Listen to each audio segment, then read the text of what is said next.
بسم الله الرحمن الرحیم. د نن په درس کې مونږ تاسو په کویک بوکس پروګرام کې په یوزرز سیټ کلوزینګ ډیټ او بلک انټر بزنس ډیټیلز باندې خبرې کوو.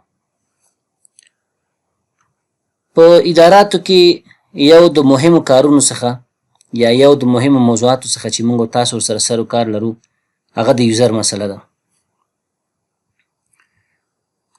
اکثرا که چیرې تاسو وګورئ په یو اداره کې مالی بخش کې یا رئیس د مالی، امیر د مالی، مدیر د مالی او نور کارمندانی یا په مؤسساتو کې فاینانس منیجري، آفیسري، اسسټانټي او په همدې شکل نور. اوس دا کسان که چیرې غواړي چې د مالی سیستم څخه همزمان استفاده وکړي نو دې ټولو کسانو لپاره باید جدا جدا یوزر جوړ شي. د دې ټولو کسانو په کمپیوټر کې باید کویک بوکس نصب شي او دغه کمپنی فایل چې موږ تاسو جوړ کړی دا په نیټورک باندې شیر شي تر څو هغې ترې استفاده وکړي. او کله کله داسې هم کیږي چې په هره اداره کې که چیرې تاسو پام وکئ دا کم کسان چې مالی بخش کې کار کوي هر یو ته مشخص جدا صلاحیت تعیین شوی، نو د همغه صلاحیت په اساس باندې بیا هغه ته کم پریویلیج چې دي، رایټس چې دي یا صلاحیت چې دی هغه تعینېږي او هغه د کویک بوکس پروګرام څخه استفاده کوي. زه څه چل کوم،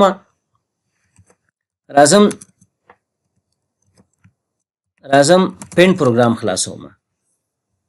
دا یو پروګرام دی.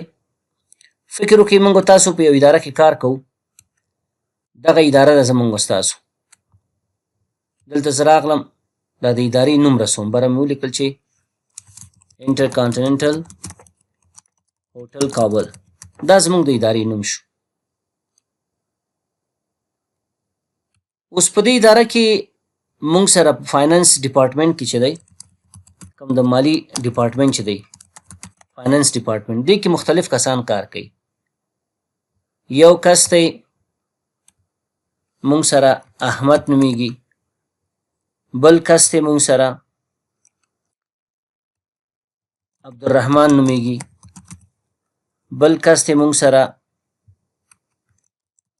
خالد صافی نومیږي، بل کس دی مونږ سره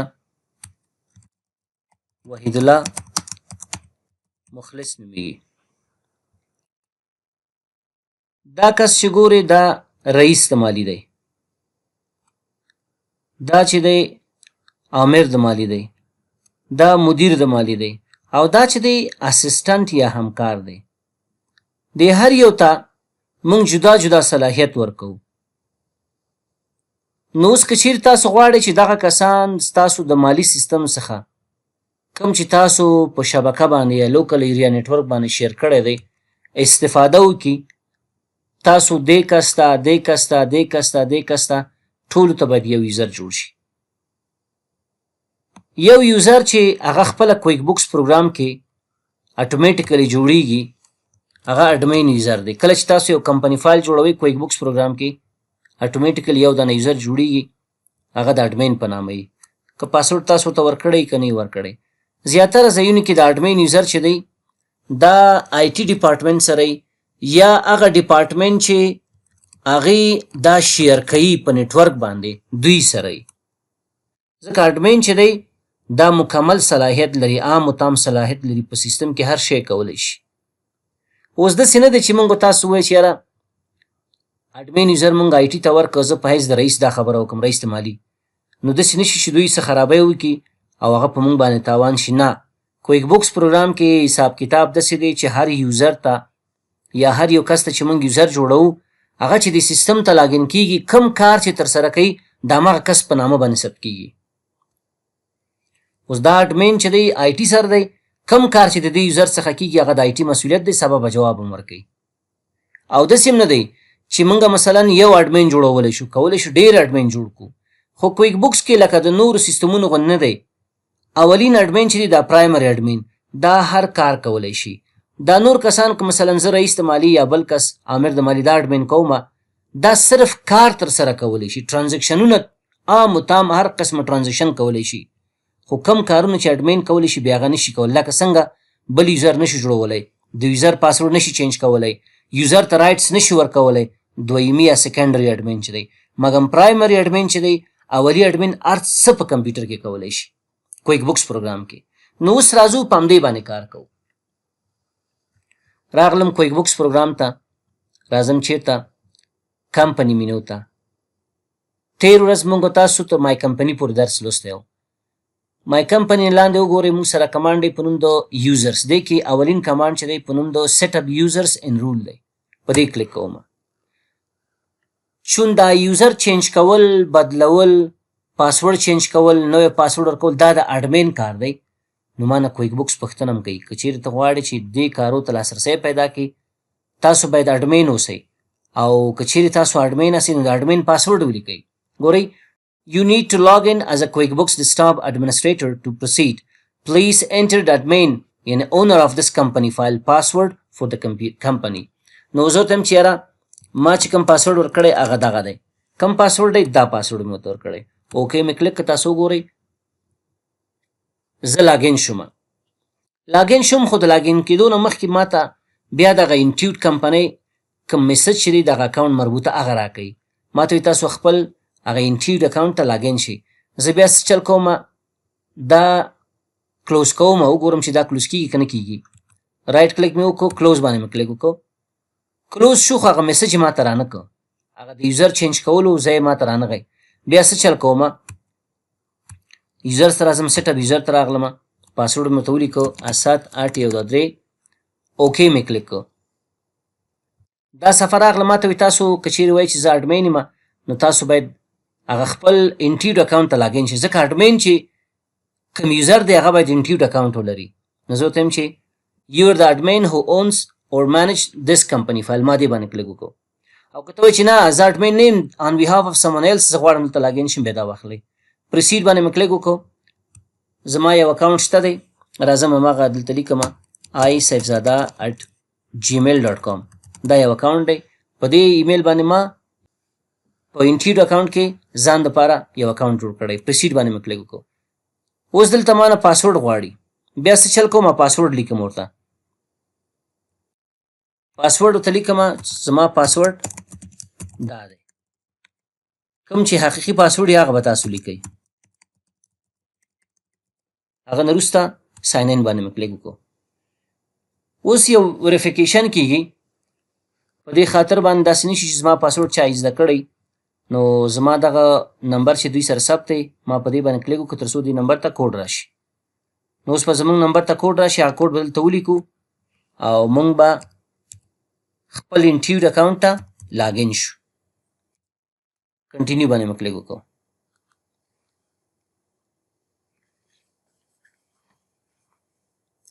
دا اپشن چې دی زاړه ورژنونو کې یا پخواني ورژنونو کې موږ ته نه راکوي. 2021 18 دا نور ورژنونه چې ګوري په هغه کې دا اپشن نشته دی.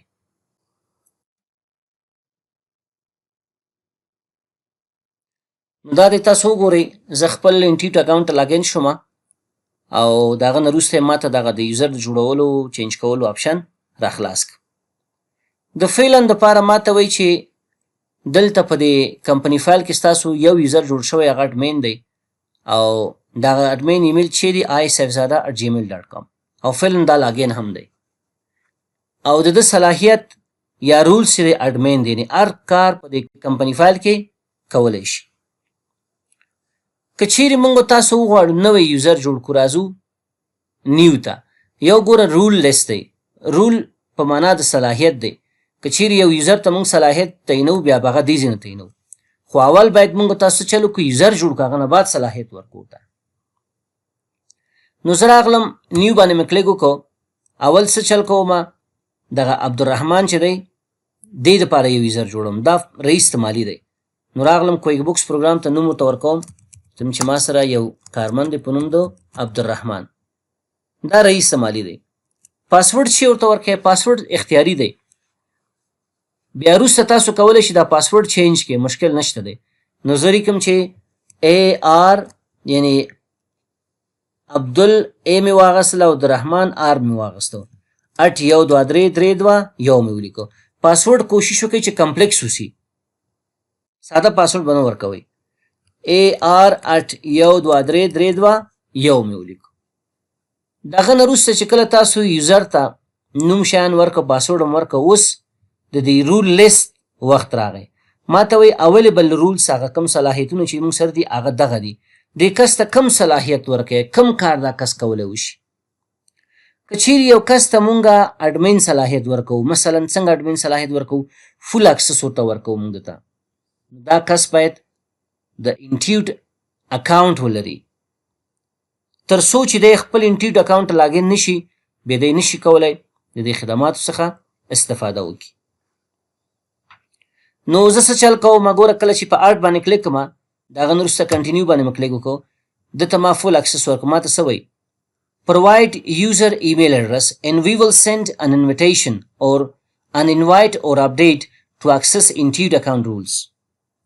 نو اوس وای د دې کس ایمیل موږ ته راکا چونتا ورته فل اکسس ورکو نو موږ به د دې ایمیل ته انویټیشن ولیږو او هغه نه وروسته هغه بیا کولی شي دغه رول یا د صلاحیت ترلاسه کړي او د کمپنۍ فایل کې اکسس پیدا کړي زه ورته وایم چې یاره اوس د دې کس موږ سره نه ایمیل شته نه یې معلومات شته چې دا ایمیل لري که نه دا مې ریموو کړو ساده یو رول ورته ورکوم څه رول ورکوې زه ورته وایم چې یاره دې کس ته داسې صلاحیت ورکوم چې دا د ام اکاونټ پیبل مخکې وړلی شي ام د اکاونټ رسیبل مخکې وړلی شي صحیح ده بالکل په همدې شکل انوینټري کې د کار کولی شي دا مې ورته اډ کړو په همدې شکل زه ورته وایم چې پرچیز د کولی شي خریداري په همدې شکل سیلس د کولی شي بس دونه صلاحیت ورته ورکوم چون رئیس دی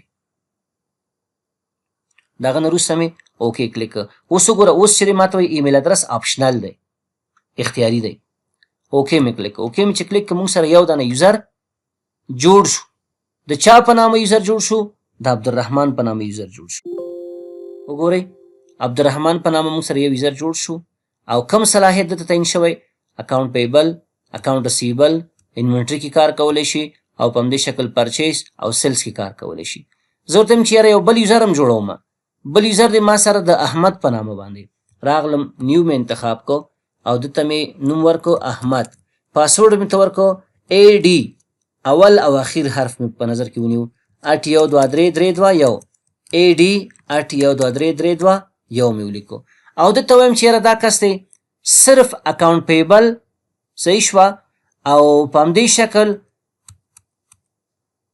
پرچیزنګ د کولی وشي پرچیزنګ د کولی وشي د اډ باندې مې کلیک کړه چون پرچیزنګ د اکاونټ پیبل مربوط کیږي یا اکاونټ پیبل د پرچیزنګ مربوط کیږي په دې خاطر دا دوه صلاحیت مې ورکړو فکر وکړئ دا زمونږ مدیر د خریداري دی یا دې کس ته مونږ دونه صلاحیت ورکړی چې هلکه کوم خریداري چې کیږي دغه مربوطه دا بلان به ته سیستم کې ثبت کوې او د پیسو حساب کتاب یعنی پیبلز دا هم ته کولی شي دا صلاحیت هم درته ورکړو د هغه نه وروسته اوکې مې کلیک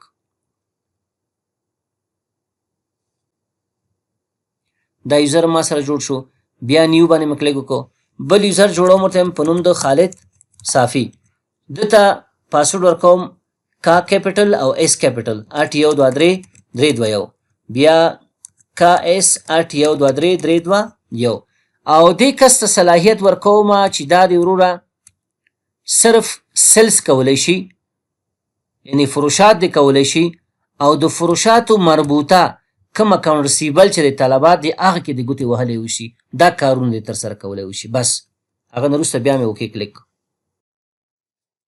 دا د خالد صافی موږ سره جوړ شو بل یوزر موږ سره پاتې دی په نوم د وحید الله مخلص څه چل کوم نیو باندې مې کلیک وکړو زه ورته ما سره یو بل کارمند هم دی په نوم د وحید الله مخلص دته هم یوزر جوړوم پاسورډ ورته ورکوم WM capital 812332 WM capital 812332 او دته صلاحیت ورکوم د چی شي زه ورته یم دا دی صرف انوینټري کې ګوتې وهلی وشي بس نور کارونه دې کولی ونه شي نور هم شته دلته موږ سره خو ما صرف څه چل وکړو انوینټري مې انتخاب کړه اډ مې کلیک کړو او هغه نه وروسته اوکې مې کلیک نو وحید الله مخلص په نامه بل یوزر موږ سره جوړ شو کله کله داسې کېږي که چیرې تاسو په دولتي اداراتو کې کار کوئ د دولت له طرفه تاسو ته یو ټیم راځي په نوم د تفتیش چې ستاسو د ادارې تفتیش کوي که چیرې تاسو په هغه خپله اداره کې کویک بوکس استعمالوئ د مالي حساب کتاب د مدیریت دپاره نو بیا هغوی د تاسو څخه یو یوزر غواړي وایي موږ ته یو یوزر راکئ چې موږ ستاسو مالي سیستم چک کړو بررسي کړو بعضې مشکلات چې پکې دي هغه په نښه کو. نو اوس که چیرې تاسو هغه ته یوزر جوړوئ هغسې حالاتو کې به تاسو څه چل کوئ؟ کله چې نیو باندې تاسو کلیک وکړو، نوم هم ورکړو، پاسورډ هم ورکړو، تاسو به دلته رول څه انتخابوئ؟ ویو اونلی. ویو اونلی په دې معنی چې دغه د تفتیش کس صرف کولی شي زما د مالی سیستم مربوطه څومره ټرانزیکشنونه چې دي، څومره راپورونه چې دي هغه چک کي، نور ګوتې پکې نشي ولی، نه پکې څه زیاتولی شي نه پکې څه کمولی شي. نو دا ډېر یو مهم رول دی، زیاتره ځایونو کې تاسو ته پکارېږي. نو دا زه کینسل کومه، یوزرې ما سره جوړه شوې. زه اوس څه چل کومه؟ فکر وکړئ ما دا کویک بوکس کمپنی فایل په نیټورک باندې شیر کړی دی. خپل یوزر چې دی دا لاګ آوټ کومه، د کمپنی فایل نه وځمه، اجازه ورکوم چې عبدالرحمن لاګین شي، اجازه ورکوم چې احمد لاګین شي، په همدې شکل دا نوی یوزر او په همدې شکل د دوی هغه صلاحیت هم زه ګورم چې څومره صلاحیت دوی لري. نو څه چل مې وکړو؟ کلوز باندې مې کلیک وکړو او د هغه نه وروسته راغلم فایل ته. فایل کې مې څه چل وکړو؟ کلوز کمپنی فایل باندې مې کلیک وکړو. نو اوس به زما دغه یوزر لاګ آوټ شي. کله چې زه بیا کمپنی فایل ته لاګین کېږم زما څخه دوباره یوزر او پاسورډ غواړي. مخکې ولې نه غوښتله یوزر؟ په دې خاطر یې نه غوښتله چې مخکې یو یوزر و، هغه ټول ته معلومه ده چې کله موږ کمپنی فایل جوړو یو یوزر جوړیږي اډمین، صرف پاسورډ یې غوښتله، د یوزر نوم یې نه غوښتله. خو اوس که چیرې زه دا کمپنی فایل خلاصومه ما ته هم د یوزر نوم ځای راځي، هم پاسورډ راځي.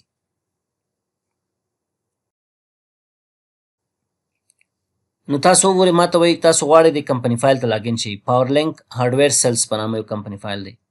کوم یوزر لاګین کوئ او دغه پاسورډ شي دي. مخکې دا آپشن نه راتلله ځکه یو یوزر و، صرف پاسورډ به یې غوښتله. زه ورته یم چې یاره دا پاکوم، زه یو یوزر ته لاګین کېږم چې د هغه نوم دی عبدالرحمن، پاسورډ یې چې دی AR@12332. که چې کولی غواړئ چې دا صحیح دی که نه په دې باندې کلیک وکړئ، د هغه نه وروسته اوکې کلیک کړئ. نو اوس که چیرې زما یوزر او پاسورډ صحیح، زه به خپل کمپنی فایل ته لاګین شم. دې نه مخکې چې زه خپل کمپنی فایل ته لاګین شم ما نه کویک بوکس پوښتنه کوي چې هلکه دا کوم پاسورډ چې تا ورکړی دا ډېر کمپلیکس نه دی، کوشش وکړه چې یو کمپلیکس پاسورډ ورکړې. که کمپلیکس هم اوسي په اول ځل چې کله هغه یوزر لاګین کېږي کویک بوکس تاسې یو میسج ورته ورکوي، وایي تاسو د امنیت په خاطر باندې د ډیټا د مسؤلیت په خاطر باندې خپل دغه پاسورډ چینج کړئ. داسې نشي چې تاسو ته چا یوزر جوړ کړی او تاسو پاسورډ چینج نه کوئ، هغه ستاسو یوزر ته لاګین شي او ستاسو په نمایندګي باندې انټري وکړي او ټرانزیکشن ډیلیټ کړي او زیات کړي کم کړي، مسؤلیت به ستاسو په غاړه پروت وي. نو زه څه چل کوم؟ دا پاسورډ چینج کوم. مخکې ما AR دواړه کیپټل لیکلی و که نه، اول به هغه پاسورډ تاسو ولیکئ 812332. اوس څه چل کوم؟ دا A غټ لیکم، R سمال کیس کې لیکم 812332. A کیپټل R سمال 812332. یو ری چک کوم چې دا صحیح ما لیکلي که نه، بلکل صحیح دي. دغه نه وروسته کنفرم باندې کلیک کوم. نو څه وګورئ یور کویک بوکس پاسورډ هز بین چینج، ما ته میسج راکړه ستاسو پاسورډ چینج شو. اوس به موږ کمپنی فایل ته لاګین شو.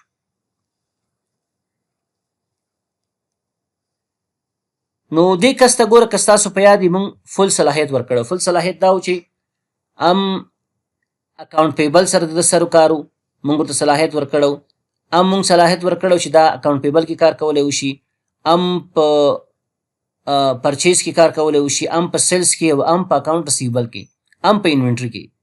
نو اوس زه ګورم چې واقعا دا صلاحیت لري که نه لري.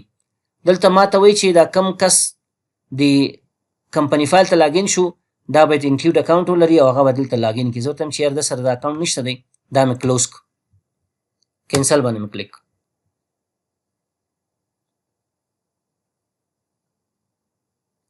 دا چې کله تاسو اول ځل کمپنی فایل ته لاګین کېږي داسې بعضې میسج درکوي درته.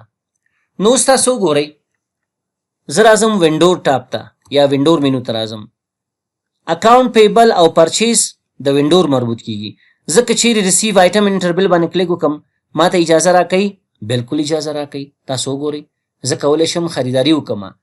زه که چیرې وغواړم چې پیبل وکړم راځم دلته پیبل باندې کلیک وکړم ما ته اجازه راکوي؟ بلکل راکولی شي ورته اجازه، بلکل اجازه راکوي راته. او که چیرې لاړ شم کسټمر ته غواړم چې زه یو کسټمر ته انوایس جوړ کړم زه کولی شم؟ بلکل کولی شم. تاسو ښه صحیح متوجه اوسئ دلته. په همدې شکل که چیرې زه ریسیو پیمنټ وکړم اکاونټ ریسیبل مربوط کېږي دا کمانډ، دا کار هم کولی شم. او که چیرې زه لاړ شم چېرته وینډور ټاپ کې انوینټری اکټیویټیز ته او اډجسټمنټ وکړم کولی شم بالکل یې کولی شم ځکه ما ته دغه صلاحیت راکول شوي وو خو که چیرې زه راشم چیرته دلته راشم بینکینګ مینو ته او دې ځای کې ټرانسفر فنډ باندې کلیک وکړم ما ته وی ورته د اجازه نه لري یو نیډ view access and transfer funds to perform this action ask your QuickBooks administrator to grant you this permission نو تاسو د دې صلاحیت نه لرئ خپل د QuickBooks کوم اډمنسټریټر چې تاسو دی هغه سره ارتباط ونیسئ چې تاسو ته د اجازه درکړي یعنی دا صرف تاسو ویو کولی شي دا ځایونه که چیرې زه میک ډپازټ باندې کلیک کوم دا کار کولی شم ولې دا د اکاونټ ریسیبل مربوط کیږي دا کار کولی شم خو ټرانسفر فنډ زه نشم کولی په همدې شکل که چیرې زه څه چل وکړم راشم دلته رایټ چک باندې کلیک کوم د دې اجازه هم ماته نشته ځکه رایټ چک چې دی د نغدو حساب کتاب دی د دې اجازه ماته نشته ده اوس څه چل کوم راځم فایل ته دا کمپنی فایل بیا کلوز کوم په دې معنی د یوزر لاګ آوټ کوم بیا هم په دې کلیک وکړو اوپن باندې مې کلیک کړو دا ځل دا بل یوزر لاګین کوم احمد چې دی نو راغلم څه چل مې وکړو دا عبدالرحمن مې پاک کړو زه ورته بل یوزر لاګین کوم احمد پاسورډ دی AD@12332 یو اوکې چې کلیک کوم بیا ماته وایي دا پاسورډ چینج کا ګورئ زه بیا څه چل کوم دلته کرنټ پاسورډ لیکم AD@12332 یو او لاندې نوی پاسورډ لیکم A capital D small letter @12332 یو A capital D small letter @12332 یو او کنفرم باندې مې کلیک وکړو زما پاسورډ چینج شو او اوس به زه د کمپنی فایل ته څه شمه لاګین شمه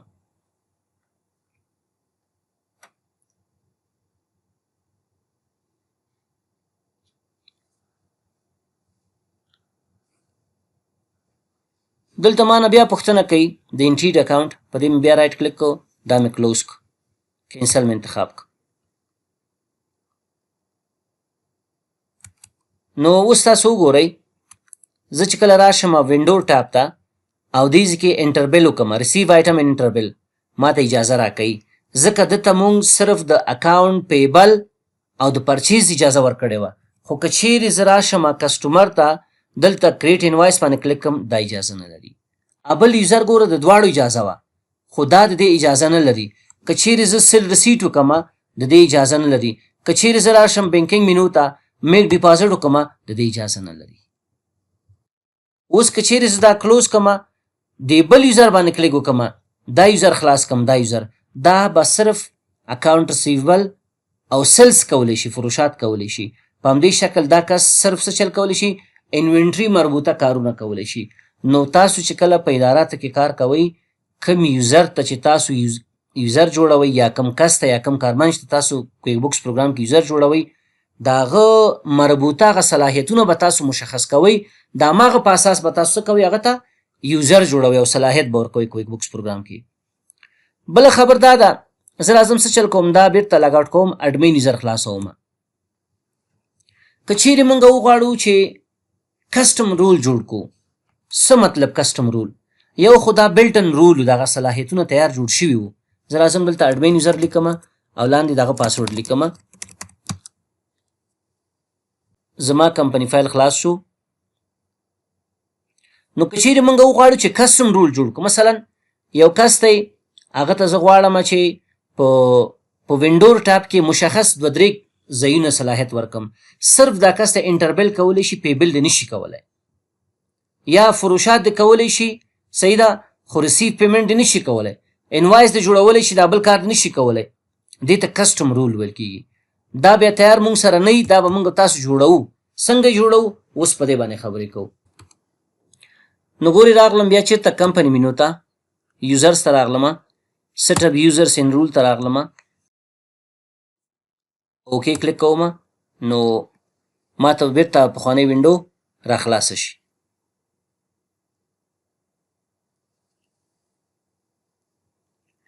نو که چیرې تاسو پام کړئ مخکې موږ دغه رولز ورکول اساین کولم یوزر لپاره صحیح ده دا هغه بلټن رولز تیار مخکې د مخکې نه جوړ دی خو اوس ګوره ما یو کس ته انوینټري انتخاب کړه انوینټري کې ډېر کارونه کیږي کم کارونه کیږي مثلا زه کولی شم چې انوینټري اکټیویټیز مربوطه کارونه ترسره کړم لکه انوینټري اډجسټمنټ وکړم کوانټیټي ان هینډ کم زیات کړم اسمبلي جوړ کړم آیټم ریسیو کړم آیټم ریسیټ وکړم، انوینټري ریپورټ وګورم، ته وایې چې نه زه په دې کې یو کس ته یو دانه صلاحیت ورکوم، نور نه ورکوم.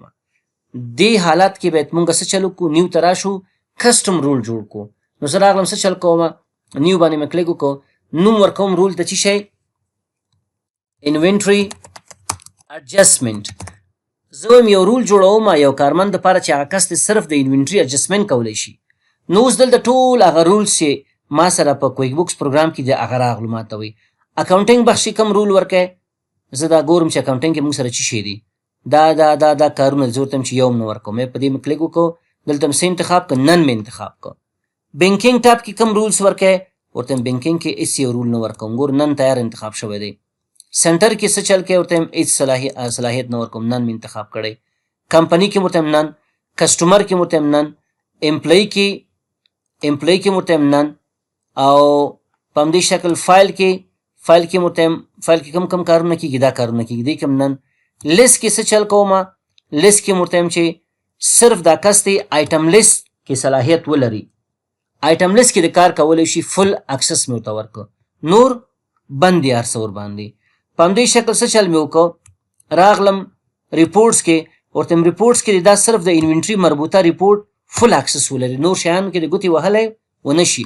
او په همدې شکل څه چل کوم؟ وینډور ته راځم. وینډور ته چې راغلم، وینډور کې مونږ سره ګوره اډجسټ کوانټیټي آن هینډ یو کمانډ دی.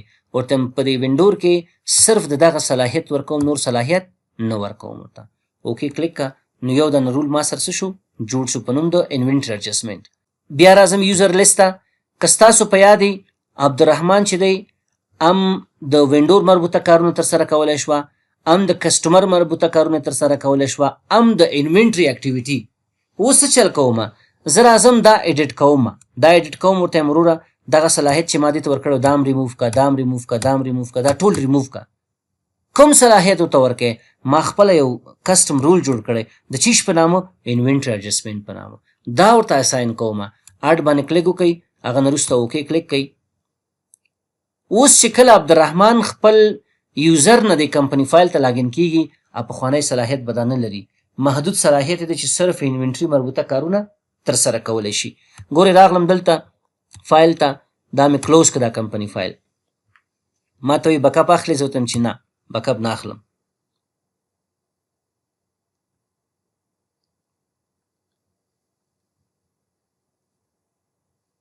راغلم د کمپني فایل باندې مې کلیک وکړه، اوپن مې ته وویلې. دا ځل بیا عبدالرحمن یوزر لاګین کوم. اډمین مې لرې کړو، رحمان، پاسورډ مې ولیکو AR81332، A مې کیپټل ولیکو، R مې سمال ولیکو، اوکې مې کلیک.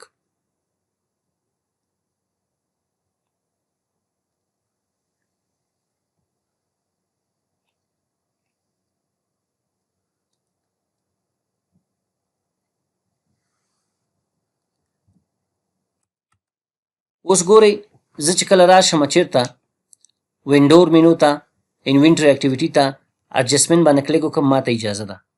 خو که چیرې زه لاړ شم هغه پخواني کارونه چې ما کولی شوه، رسیو آیټم انټربل، ما ته اجازه نشته ده. که چیرې راشم پی بل وکړم، ما ته اجازه نشته ده. که چیرې راشم کسټمر ته دلته انوایس جوړ کړم، ما ته اجازه نشته ده. نو په دې شکل باندې مونږ کولی شو په کویک بوکس پروګرام کې مختلف قسمه یوزرې جوړې کړو او هغه ته صلاحیت تعیین کړو. دغه نه لاندې بل کمانډ چې مونږ سره دی په نوم د سیټ کلوزینګ ډیټ یادېږي. دا هم ډیر زیات مهم کمانډ دی. ګورئ کمپني مینو کې د یوزر څخه لاندې بل کمانډ چې د مونږ سره په نوم د کسټمر کریډټ کارت پروټیکشن یادېږي چې دا پریکټیکل مونږ تاسو دلته نشو استعمالولی او نه دا سیستم مونږ دلته لرو. چینج یور پاسورډ خو هماغه خبره دی ځینه مونږ کولی شو خپل د یوزر پاسورډ چینج کړو، دی ځینه هم کولی شو، دا کم یوزر چې مونږ لاګین کړی دی. سیټ کلوزینګ ډیټ چې دی دا د اډمین کار دی. نو څه چل کوم؟ راځم زه اډمین یوزر لاګین کوم، دا کمپني فایل بیا کلوز کوم، بیا دا کمپني فایل خلاصوم تر څو اډمین یوزر لاګین کړم. اډمین مې ولیکو، اوکې مې کلیک کړو.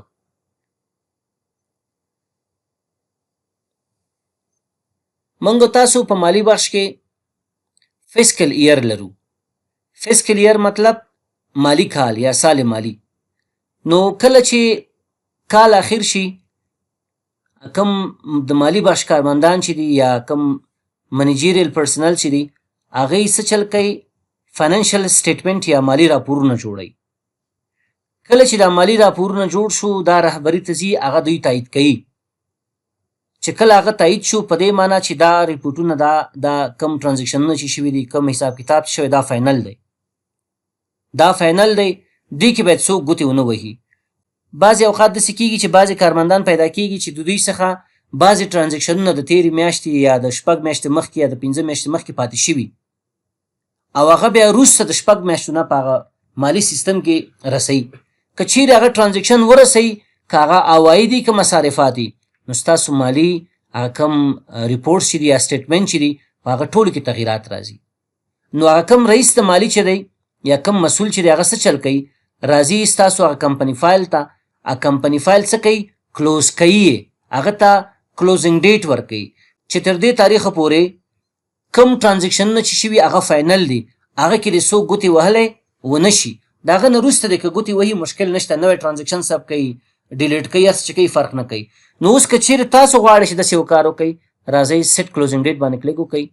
دلته چې راغلی ګوره ما ته وایي کلوزینګ ډیټ ډیټ تھرو وچ بوکس آر کلوز ناٹ سیټ تر اوسه پورې سیټ شوی نه دی. څه چل کوم سیټ ډیټ ان پاسورډ باندې مې کلیک وکړو او دلته څه چل کوم پاسورډ ته ورکوم. پاسورډ ته ورکوم چې 123@123 لاندې څه چل کوم پاسورډ ورکوم 123@123 او ډیټ ورته انتخابوم. زه ورته یم چې یاره تر 28 تاریخ پورې چې کم ټرانزیکشنونه شوي دي هغه اوکې دي او تر هغه تاریخه پورې یا د هغه نه مخکې تاریخه پورې څوک اجازه نه لري چې په هغه کې چینجز راوړي نوی ټرانزیکشن ثبت کړي ټرانزیکشن ډیلیټ کړي یا اپډیټ کړي. صحیح شوه. د هغه نه وروسته اوکې باندې کلیک کوم او اوکې باندې کلیک کوم.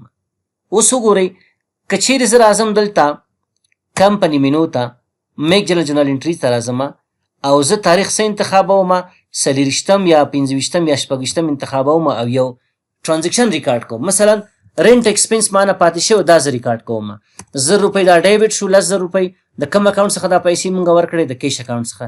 کله چې زه دا سیف کوم ما ته وایي this modification will affect transaction from the close period and could also affect previous year financial reports. You must enter the closing date password to make these changes. نو ما ته اجازه نه راکوي. ما ته وایي که چېرته غواړئ چې دا چینجز راوړئ ستاسو هغه فاینانشل ریپورټس چې دي په هغه ټولو کې تغیرات راځي. که غواړئ چې دا چینجز دلته راوړئ تاسو پاسورډ ولیکه. نو زما کارمندان سره خو بیا دا پاسورډ نه وي صرف ما سره په حیث د رئیس دا پاسورډ وي او زه بیا پوهېږم چې کم کار کول صحیح دی او کم کار کول نه دي صحیح. نو په دې خاطر موږ تاسو په مالی بخش کې د سیټ کلوزینګ ډیټ کمانډ څخه استفاده کوو. دلته یو بل آپشن موږ سره دی ګورئ دلته لیکلي exclude estimate sales order and purchase order from closing date restriction. که چیرې اوس زه لاړ شمه سیل آرډر جوړ کړم پرچیز آرډر جوړ کړم په همدې شکل اسټیمیټ جوړ کړم ام ما ته اجازه نه راکوي د دې تاریخه پورې یا د دې تاریخ نه مخکې.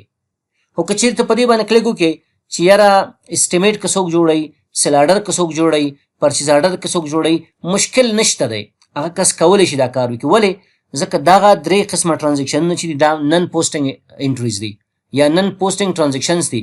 په دې معنی چې دې جوړولو سره زموږ مالی سیستم کې زموږ فاینانشل سټیټمنټ کې هیڅ نوع تغیرات نه راځي. که زه چاته اسټیمیټ جوړوم که زه چاته سیل آرډر جوړوم که زه چاته پرچیز آرډر جوړوم زما مالی راپورونو کې هیڅ تغیرات نه راځي. نو زه ورته اجازه ورکوم چې دا کار خلک کولی وشي.